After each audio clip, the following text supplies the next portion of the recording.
আমি ভোলানাথের মন্দিরে যাই মেলায়, আসার সময় তোমার জন্য ওষুধ আর পথ্য নিয়ে আস। কি বানাইবি রে মা সারু? আমি যদি সুস্থ থাকতাম তাহলে মাটি দিয়া কিছু পুতুল বানাইয়া দিতাম। বলা ভাবছিলাম কয়েকখানা মালা বানাইয়া লইয়া যাব। ঝোপে ঝাড়ে কত বনফুল ফুটটা থাকে, তা দিয়া মালা বানাইয়া লইয়া যাব, কেউ না কেউ তো কিনবো।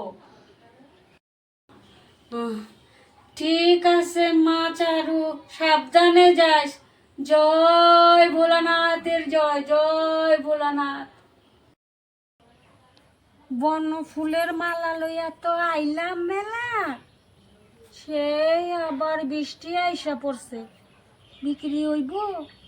থাক, বৃষ্টি কমলে কেউ না কেউ তো আইব। তুমি তোমার মালা কত করে? চারুবালা।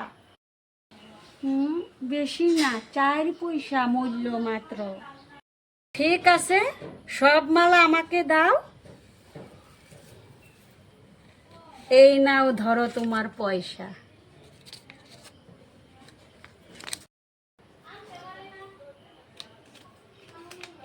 এ কেমন পয়সা, বড় বড় ঠেকছে যে। ঠিক আছে, আমি ঘরে গিয়া বাতি জ্বালাইয়া দেখমু, যদি এটা পয়সা হয় তাহলে রাখমু, আর যদি পয়সা না হয় কিন্তু আমি আবার তোমারে ফিরাইয়া দিমু।